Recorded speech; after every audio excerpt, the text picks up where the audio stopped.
Hi, welcome to Bridge the Atlantic. We're your host, Marcio Novelli. And Ross Barber. Today on the show, we have Dan Fela, the drummer of metal band Vargo, with us. Hi, Dan. Hello, what's happening? Not too much. How about yourself, man? Just enjoying the last days of summer. So, Dan, we want to know, right off the bat, 3 things about yourself that everyone should know. Well, this was in the preview question that you sent me, right? Maybe. What are you talking about? I don't know what you're talking about. This is not planned at all. Obviously, I'm a lover of music.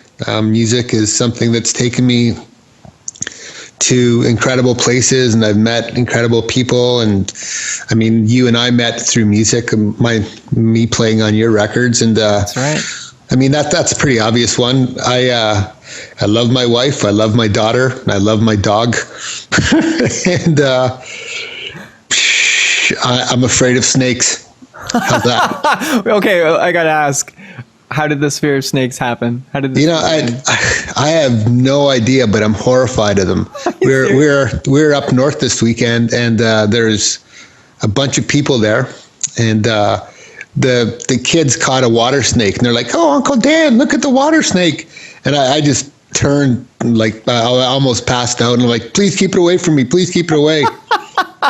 And then Linda's mom had to come out and say, "Oh, keep the snake away from Dan. He doesn't like the snakes." Yeah, so it was your most macho moment then, right? Yeah, well, you and I both know I'm not a macho guy. No, you and I both, brother. Dan played on my record, my last couple of records, and the last time we were doing that, your daughter came out, and I remember her running throughout the entire studio. Yeah, she still does that.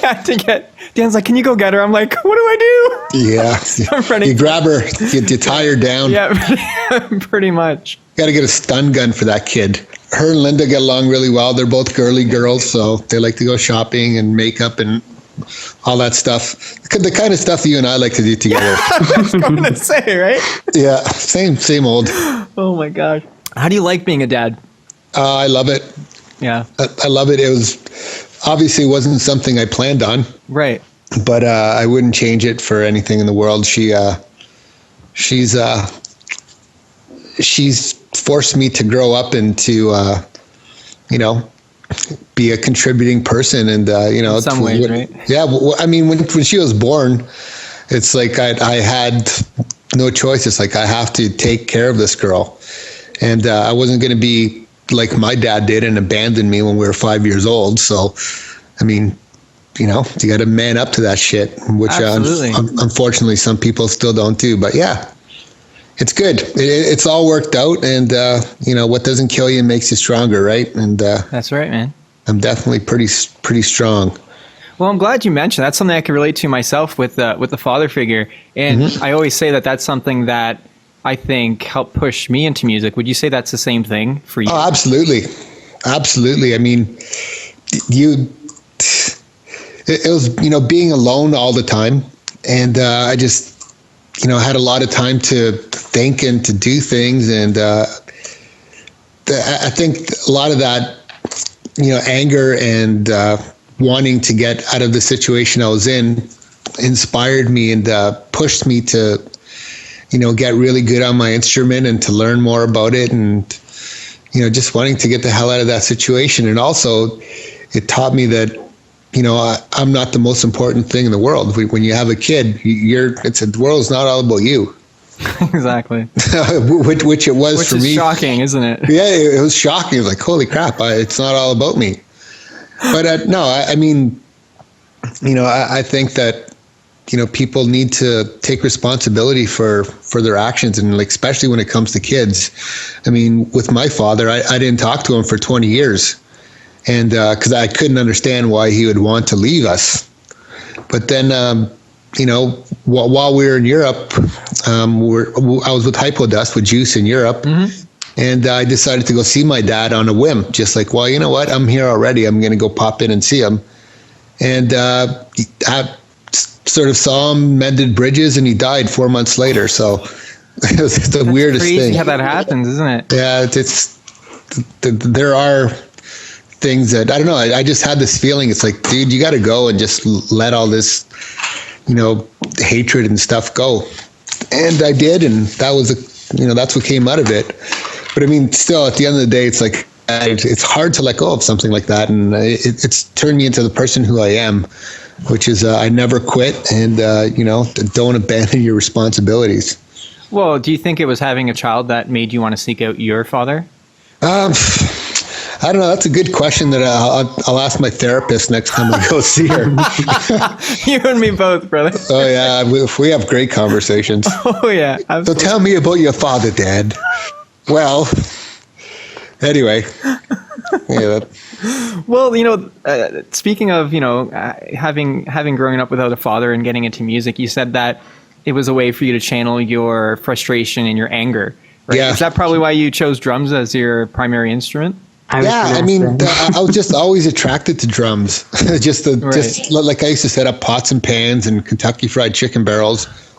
Before I knew what was really in going into KFC, right? The dirtiest of all the dirty birds. Oh yeah. But just used to bang around on stuff, and I met Joe Varga when I was in grade 2.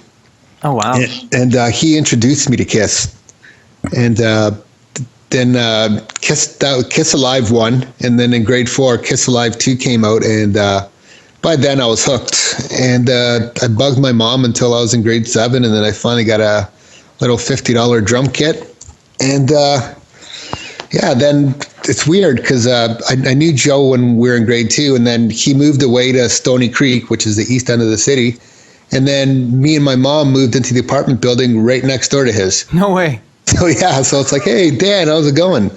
So by that point, he'd been playing bass, and we got into Rush and Black Sabbath and Judas Priest, and then we got full on into the British invasion of metal and Saxon and all that stuff. And then in '79, Van Halen 1 came out, and Kill 'Em All came out by Metallica, and I mean that pretty much laid the groundwork for my musical tastes. Right. And Well, what brought you guys to form Varga? What were the circumstances besides the fact that you guys knew each other since the 2nd grade and you lived next to each other? It was pretty much it was a very easy thing. I mean, there's some things in life that you have to force to make work. And with Joe, it's just like, let's get together and jam. And the hardest thing for Joe and myself were to find other people to play with who are equally as committed. Right. And then when we were in grade 9, we met Adam. And Adam, Joe and I played in a band called, it was some stupid Screamer Patrol or some stupid name like that, some typical heavy metal name. And we met Adam. We were playing at a talent show, and then Adam and Joe hit it off. And then the next thing we knew, we were in a band. Adam joined our band. And we went through a series of guitar players. And then in 1989, Sean was the last person that we got to join the band. And that was it.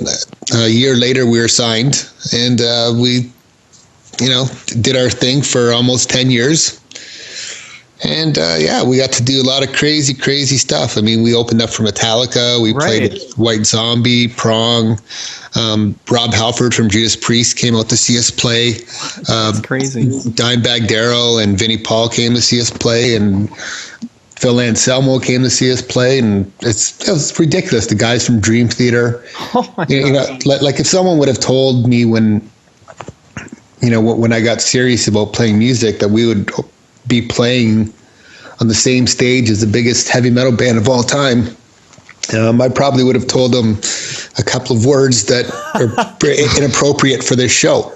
But I mean, it just goes to show that things like that happen. And, I know for Joe, a big moment was when we were playing in Phoenix, Arizona, and Joe's singing, and he's a huge Rob Halford fan.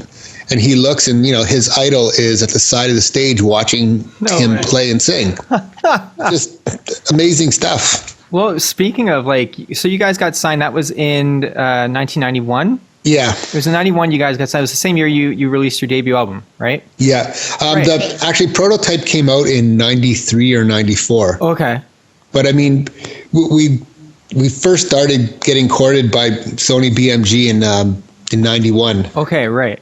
And there's some good lessons to be learned in that. Maybe we can talk about that a bit later. Right. Well, actually, I wanted to ask you right now, what were the deciding factors to sign to BMG back then? Well, initially we signed with a label out of New York called Maze Records. Okay. Now, Maze had a band called Biohazard on the label. It was like an underground heavy label. And it was perfect for us. It's like we got this US deal and blah, blah, blah. So we went and recorded a full album for Maze. And then the guy went bankrupt and he couldn't pay for it. So here we are. We're stuck with this album full of material that we're ready to release. And then, we're on the hook for, tens of thousands of dollars. Right. And then BMG came in and said, well, we think you guys are an amazing band, but we, would like you guys to modernize your sound. And there's compromise involved. But I think, in retrospect, some of the things that came out of it were great. I think the exposure that we got and the experience in the studio that we got, I wouldn't have known anything what I do now if it weren't for that experience. The negative experience was having to compromise your art for financial gains. All of a sudden, we need to rely on the record label to pay our rent and to pay our tour support so we can go out there and get playing. Mm-hmm. And when you're sitting at a business meeting, and the VP of marketing says, "Well, you guys are $700,000 unrecouped. Do you know what the interest is on $700,000?" And I'm just, God. So it was brutal. But everything has its price, and it served its purpose. For a good part of a decade, we're the biggest metal band out of Canada. That's great. And that's a pretty good thing to say. And absolutely, yeah, that's that. I think we paved the way for a lot of heavy metal bands these days. Most of them don't want to give us any credit, but when we started, it's just the way it is. Oh, yeah. And the funny thing is, you and I personally know these people as well, so we're Yeah. But it's just everyone thinks that they invented everything, and there's always, we don't claim to be the founders of what we did, but we're influenced by a band called Anvil from Toronto, who's a total pioneering metal band. Rush is a heavy metal band. If you strip them down, 2112 is a total metal album, progressive metal. So yeah, it was a double-edged sword, and it's just. I remember when we got finished recording Prototype, I couldn't go near the drums for a month. I was so shell-shocked from the studio, and just it's nothing like working with Julius or Juice Buddy. He knows how to approach and work with an artist's psyche. Whereas when you have someone that works for a major label who's producing your band, it's all that matters is money. And it's when money and art start going hand in hand, your product is going to be severely compromised. And that's what happened with us. And with the new records, that there's no compromise there at all. So, the money that's involved, we paid for it ourselves, and, we managed to convince Juice to do the records. And, subsequently the stuff that's come out of it is people are going, holy crap, these albums are great. And where have you guys been? And blah, blah, blah. And, at the end of the day, it's, we weren't a grunge band, and we weren't going to try to pretend to be that. So when that whole movement took over, instead of conforming to that, we said, you know what, let's just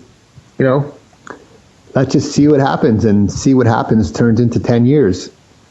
And in the meantime, I, played on your records, and I learned a lot more about music. I went and I got a music degree, and I became a high school teacher. And music is something that none of us have ever stopped doing. And then this time around, when we all got back in the room and plugged in, there wasn't any, it felt like we never stopped. And the only thing that changed is we were all better on our instruments, and we all had much more respect for music in general and for each other. And we weren't completely drunk and stoned, which is a good thing. There was a point in my life where I couldn't function without being like that. And that's a dark place to go, but being clean and sober, that there's nothing like that feeling of playing music and connecting with everyone. And, that's how it is. It's like a long lost reunion of friends. And, we can remember, we're going to remember it this time around. Absolutely. Yeah. So would you say, knowing what you know now from being signed to a major label, if you were offered that chance again now, knowing what you know, do you think that you would do the same thing, or do you think that you would go independent and do it yourself? Well, the playing field has completely changed. I mean, now with the internet and social media, everyone has an equal sort of way to get exposed. Yeah. Major labels right now, as far as I can see, are distributors for people like Miley Cyrus and Walk Off the Earth and, those type of mainstream popular bands. Would we sign the type of deal that we did 20 years ago? Absolutely not.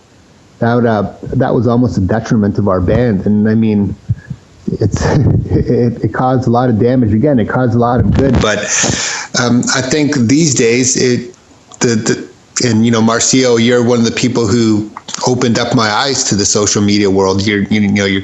When I was working with you, you're showing me all these things, and that's the key. Is you need to have that savvy, and you can do it. And a record deal is like getting a mortgage for your house. Yeah. And I got to tell you, going and sitting with the banker, and they're looking up at your credit rating. Oh, you got a ding here because you didn't pay $25 on your phone bill. I mean, that's what the studio was like. Is they got this little microscope on you, and they're like analyzing everything, and they analyze how you look, and it's if you're good, in time your stuff will get discovered, and I firmly believe that. The difference that you can hear in the late, return of the metal and enter the metal is that we're passionate and we're having fun, and you can hear that in the record. Mm-hmm. And you can hear like the free spiritedness of it, and it's like, what, we really don't give a shit if anybody likes this, because we didn't. We never released it for mass consumption. What's been happening along the way is people have been picking it up and going, wow, this is really, really good. What the hell? And that's probably because it's more genuine and it's more what you want to create. So people are latching onto that. And I think that's kind of where things have gone wrong a little bit with the mainstream side of things, is the authenticity is not there so much now. Mm-hmm. Or when it is there, it's diluted down, and it's just all about money, and it is. And when I hear that in metal, it breaks my heart. There's this whole genre of metal coming out that I like to call Pro Tools metal. and that's where a band, they'll go in the studio, or one or two people from the band, they'll record a guitar riff, they'll loop that riff 1,000 times, they'll speed it up, they'll quantize it, and they'll just like manipulate something. And when they put it together in a song, I mean, there's like one or two parts of the song that sound good, but it doesn't have the cohesiveness. And I mean, with Varga, we hone each section. The transitions from one part into the other are seamless. And, like the new stuff I'm hearing, it's like, I'll edit here, bam, and you can hear the distinct edits between the sections, and it has no soul. And,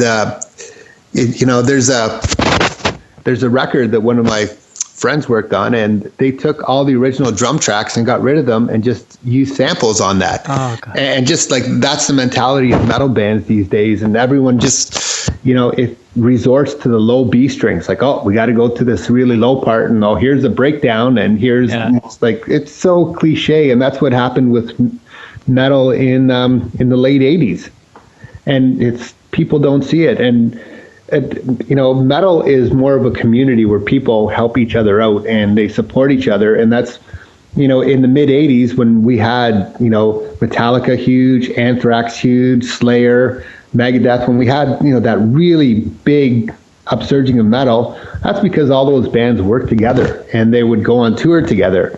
And metal bands, again, to their detriment, I mean, no one wants to help each other out. We have a bunch of wicked metal bands up here in Canada. They're all so afraid to share their audiences because they think they're going to get their audiences stolen. Yeah. That really what they're doing is they're just killing their own scene, or, decreasing their longevity. We see that quite a lot here as well. Well, it's too bad. You look at what happened in Seattle in the late 80s, early 90s. Why did that scene take off? Well, it took off because one of the bands became huge, Big Brothered another band, they would get huge, and so on and so on. Next thing you know, you have a huge music scene.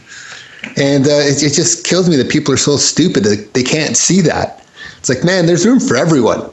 Well, it's the funny thing is, as a fan of music, I actually there's a camaraderie, and there's like, I get excited when bands are friends with one another. I don't know what it is, and if I like those bands, I'm like, oh, cool, they're friends too. I don't know what it is about that, but it's you get a weird feeling, and it's nice. And I wrote a blog post a few weeks ago about community versus competition, or was it collaboration versus competition? I think it was. Talking about, instead of seeing each other as competition, see each other as, opportunities to, share an audience and help each other out. And I think that is definitely something that's missing. I don't know if it's so much just now, or if it was then, but it's definitely something I'm noticing now. It's a constant thing. And I mean, if anything, I like to look back at history and learn from it. It's like, if I fall on my face and I smash my teeth in the sidewalk, well, I'm going to make sure that I don't trip over that same piece of pavement and do that again. I mean, and people are just making the same mistakes over and over again. Yeah. So actually what I wanted to just touch on is how you guys even got hooked up playing with White Zombie and Metallica, because those were the two of the biggest metal bands in the world at the time. Yeah. Right. So how'd you guys hook that up? Well, we're signed to a major label, and remember how I said all the negative things about being signed to a major label? The positive things is that they have a lot of power. And then back in the 90s, record companies dictated what people listened to. We got on Beavis and Butthead and those things. I would like to think that our music had a part of it, but yeah, of course. I think for the most part it was political. To get onto a tour like that now, you have to buy onto tours. It's funny. It's like the circle has gone completely like 360. It's wild. I've heard about that. Well, I was going to ask you about Beavis and Butthead. That must have been what was that like when that whole thing happened? It was funny as hell. Because of two cartoon characters, our fan base increased tenfold. That's crazy. Yeah, it's wild. It was really incredible to see that. Well, those two animated characters really could have made or break a band. They broke a band called Winger. Yeah. If you notice, the one kid that is at the brunt of all their jokes is wearing a Winger shirt. Oh, you Winger was this in a genre I like to call cock rock back in the day, and they're writing inappropriate songs about 17-year-old girls and just stupid stuff like that. And I remember watching an interview on MTV with Kiplinger going, I don't know why these cartoon characters destroyed my band. And I'm thinking, well, your crappy music destroyed your band, but they just helped. Anyway. Well, you say it the way it is, man. That's what I love about you. Yeah, I'm not going to lie to you. Too old for that shit. Well, I was also going to ask you, so what caused you guys to kind of part ways? I know you guys stayed friends. You guys have always been friends, but part ways in the sense of making music for, better half of a couple decades, pretty much. As I said before, the major labels controlled what everyone was listening to, and they wanted to put us into that box. Mm-hmm. And, you can wrap it up any way, but, if it looks like metal, it smells like metal, it's metal. No matter what, you can put all the plaid clothing you want on it. And we don't know how to play anything else together. I mean, in other situations, when you played on my records, pop. Yeah, but when I play on your records, I'm still playing aggressively, and but I know you, and I obviously have personal connection with you. I was at your friggin' wedding, obviously, so we're friends, and I can feed off that.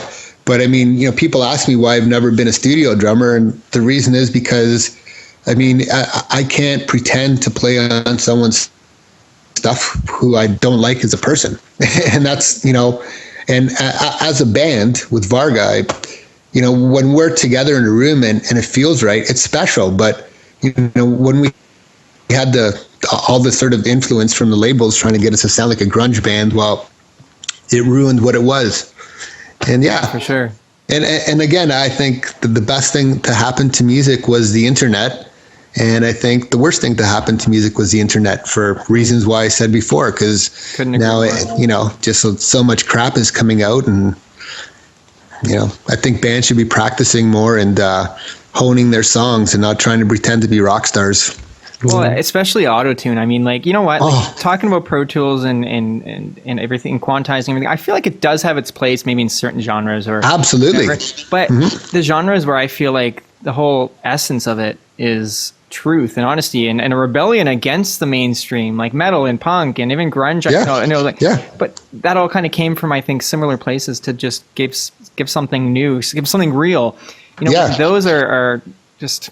When you have a metal singer you're using auto-tune, that's bad. Shake my head. Yeah. You know what? You know what it is like when I hear a pop star like Miley Cyrus or something using auto-tune. I shrug it off because you don't expect much from them. That's what it is. No, you just whatever. Okay, this other pop star is using it. Yeah, that's what they do. Lacking talent or whatever. I'm gonna get some flag for that for some people maybe, but it's my opinion.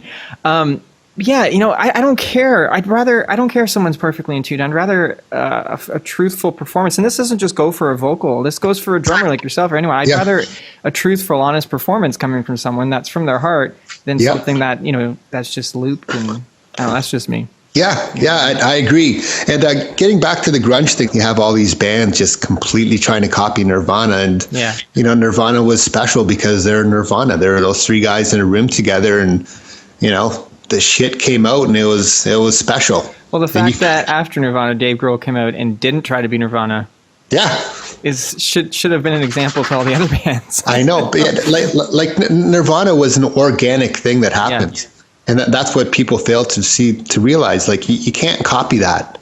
Where I first met you was back in I think 2007, 2008 when I was working on the Break Me EP with Julius Buddy, which we mentioned earlier. Julius Buddy, producer of all of the Alexa on Fire albums and the first City and Color record, amazing producer, Protest to Hero and everything. During your hiatus after Varga, you guys formed the band Hypodust. Yeah, I think it was around 2003. Did you and Julius know each other way before then? Or Yeah, I've known Juice for a long time.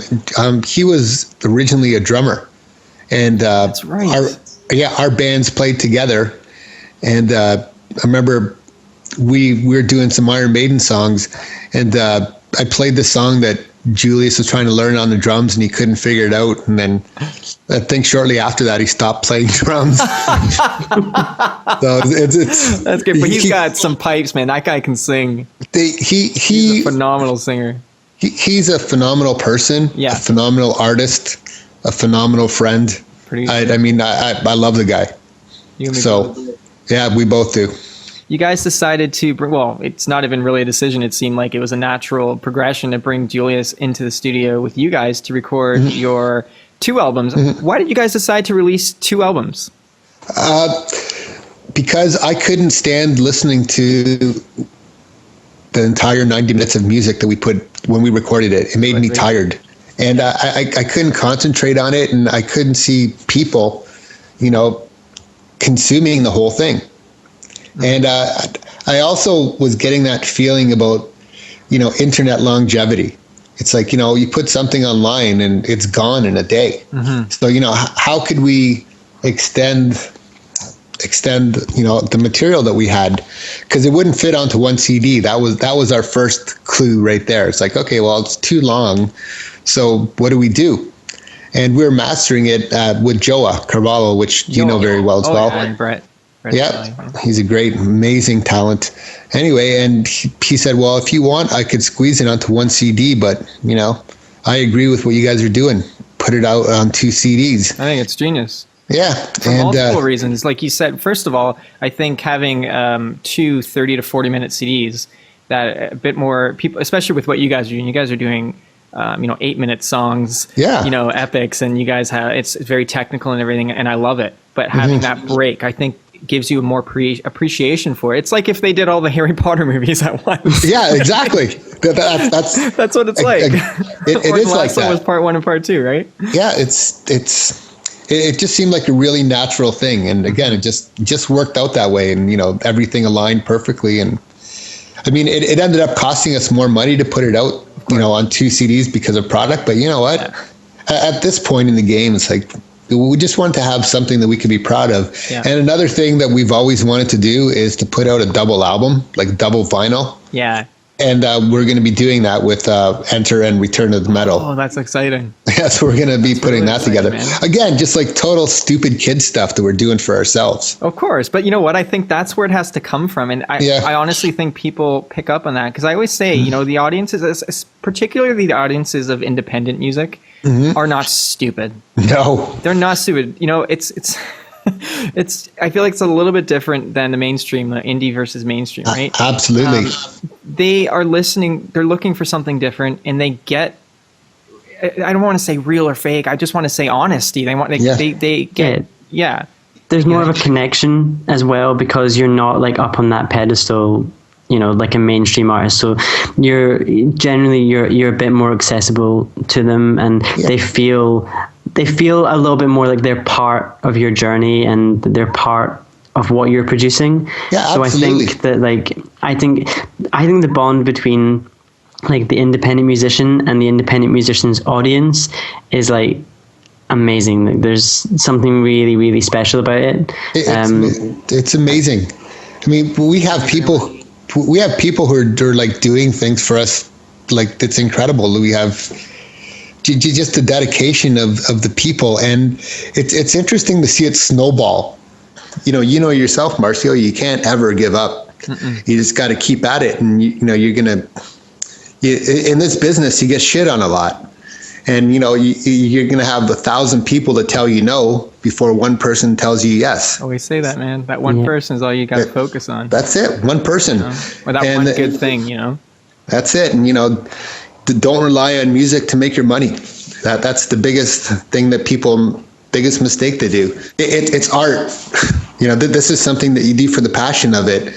And, having been on both sides of it, I can tell you that, making music for the sake of making music that you love is what it's all about. I mean, there's no financial thing that could ever exceed what we've done, playing in a room together with our best friend producing our records. And actually, we talked about technology. Did we use Pro Tools and some quantizing? Absolutely.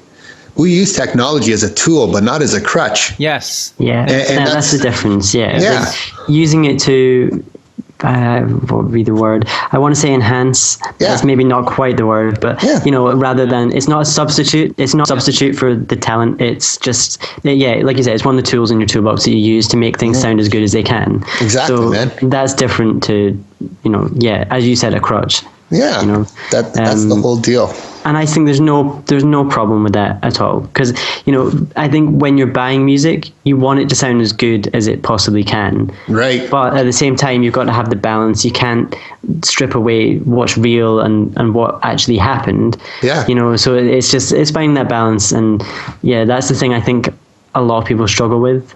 Mm-hmm. Well, when you come see Varga live, when we're in Europe next summer, and I hook you up to come hang out with us, Ross. That'd be amazing. Do that. And Marcio's going to be coming, but he just doesn't know it yet.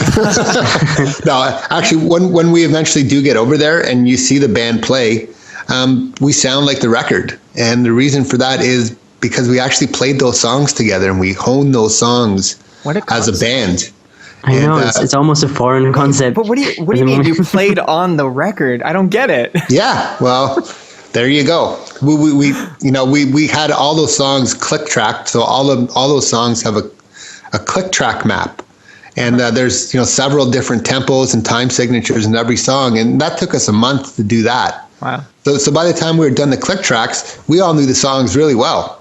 Mm-hmm. And then it was just a matter of the way that we rehearsed the songs. We rehearsed them first in a live situation, and then in a studio, in Joe's studio, where we all had headphones and the click track on, and it was just basically, we deadened all the drums and got rid of all the cymbals so we could hear everything perfectly. So there were no questioning, oh, you're playing an E flat there, well, that really should be a C sharp. Mm-hmm. And we got rid of all that stuff before we got into the studio, and then when you give something that's good to someone like Juice Buddy, well, that's when it turns into something special. So what was touring like back then? It was, wow. It was, let's put it this way. Within a year, we went from touring in the back of a bread truck that we bought to being in the back of a 52-foot tour bus. Oh my God. So it was all came really hard and fast, and then it ended just as hard as fast. That's the only way I can describe it.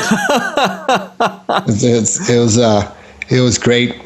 It was some of the best times and some of the worst times of my life, but you know, that's how it goes. I think that's kind of what everyone says about touring is that, you know, there's all the fun sides, but then there's a lot of downsides as well. Yeah, I have a lot of fun touring stories, but you know, unfortunately, I can't share them with you because I am a teacher now, and I need to keep my job, and I would hate to have. I was thinking that too. I'm like, I don't think you can share certain. Yeah, stories. no. All I can say is I'm very grateful that cell phone technology was not available at the time, and you know, videotaping stuff on phones, because I certainly wouldn't be in the position I'm in today. There were a lot of people in a lot of positions, I'll tell you that much. I was going to say you'd probably be even more famous than you were, true. Because you know, that's how it seems to work now. That Tommy Lee Pamela Anderson tape is nothing compared to what I've seen and done in my life, man. I love it. You know, it's not that people are doing crazier things today. It's just that they're getting caught doing it. Yeah, I think that's what. No way. Everything you do and say is documented, and you know. Yeah. I've learned my lesson. I'm just, you know, very happy that cell phone technology isn't what it is now back then. Exactly. That's all. I got you. That's my story, and I'm sticking to it. You've said some amazing things today. I think that, and you shared a lot. Thank you for that. My pleasure. I wanted to ask you if there's anything in particular, if someone's listening right now that wants to get to the place that you've gotten and the place that you are at, you know, whether as a drummer or musician in general, or as a creative in general, actually, you know, what advice would you give them? Be passionate and follow that little feeling inside your stomach, because it's always right. And perseverance, persistence, and passion. Those are the three keys to success right there. And just, you can't give up. It's, you know, being in a situation where you can help people after you've been successful, I think is also critical. Passing the torch, teaching people. That's why I became a teacher. I learned so much while, you know, recording and touring that I wanted to pass that on to other people. And, you know, I'm a lifelong learner, and, you know, the minute that you think that you know how to play your instrument or that you know what you're doing is the minute that you really don't know anything at all. Yeah. And just always keep an open mind. Do nice things for people. Do you have time for our 20 questions round? I can do whatever you want. All right. Okay, you ready for this? Ready. Okay, here we go. Ready, Ross? Yep. All right. I hope so. Coffee or tea? Tea. Meat or veggies? Meat. CD or vinyl? Vinyl. Summer or winter? Summer. Canada or Scotland? Canada. Never been to Scotland. Pizza or potatoes? Pizza. Melody or rhythm? Rhythm. Friends or Frasier? Friends. Indie or major? Indie. Rain or shine? Rain. Breaking Bad or Homeland? Breaking Bad. Dogs or hot dogs? Dog. Celine Dion or Marilyn Manson? Marilyn Manson. Cats or rats? Cat. Michael Jackson or Michael Bolton? Michael Jackson. Damn it. Twerk or work? I like to work when I twerk. I don't know. Yeah. Work. Ricky Gervais or Ricky Martin? I don't know who the first guy was, so I'll go with Ricky Martin. Okay. Jesus or Satan? Satan. There you go. Bette Midler or the Riddler? The Riddler. Ross or Marcio? Marcio. Yeah. Sorry, Ross. One tick for me. Yeah. Well, see, Ross, Marcio and I have been in a room naked together. I'm pretty sure. I'm pleased. It's got to be. I mean, even if I don't remember it, I believe you. And I was at your wedding, so this is true. It's cool. Yeah. There's no hard feelings. Okay, I love you too, though, Ross. Okay. Thanks. Love you too. All right, man. Is there any music recommendations that you'd have? Anything you're listening to right now that that you'd like people to check out besides obviously your music? Yeah, as far as metal goes, I like a newer band called Battlecross. Okay, I think those guys are the real deal. As far as I